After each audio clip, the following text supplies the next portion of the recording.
We now have archivable objects.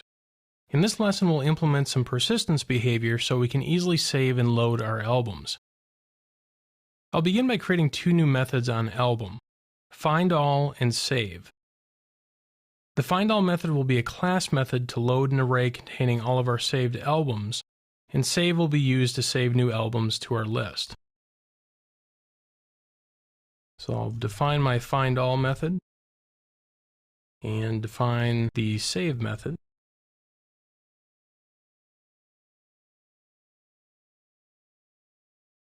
Now both of these methods are going to need to know the location of our data file within the documents directory.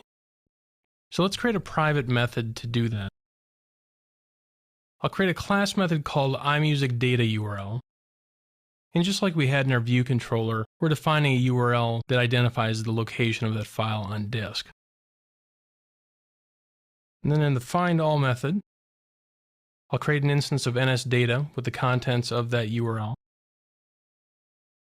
Now, if no data was returned, let's just simply return an instance of an NS mutable array.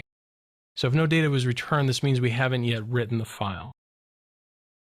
And then finally, I will call the NSKeyedUnarchivers unarchive object with data method. I'll go to my save implementation. So the first thing I'm going to do in the save implementation is call the findAll method. Now, despite the fact that findAll actually returns an NS array, since I have a unique vantage point and can see the internals that this is actually returning an NS mutable array, I can safely cast that as a mutable type. I'll then insert a reference to self at index 0. So as I add new albums to this list, I want them to always show up at the top of that list. I'll then call NSKeyedArchivers archive data with a root object, and then finally write that file data to the iMusicData URL as we did previously. So I'll save that, and let's go back over to our view controller. And let's try these methods out. So I'll delete the existing code that was already there. We won't need that anymore. Same kind of thing with reading the data.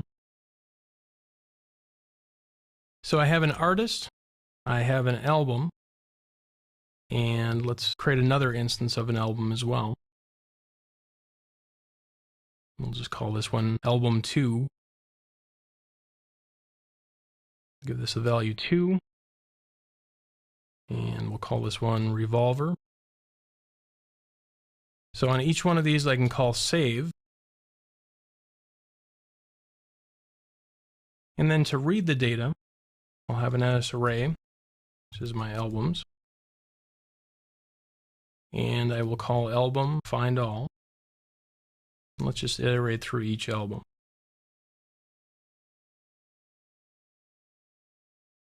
Alright, so let's run the app and see what happens. So I'm going to write the data. It looks good, nothing blew up, that's a good start. And let's read it. There we go. And we can see we added these albums in the right order as well, so the last one always got added to the top of the list. So everything looks great. Our model classes are now complete and we're ready to rock. We've added our persistence methods to our album class, which will make it really convenient for us whenever we need to load and save albums. We're ready to continue on with the next lesson.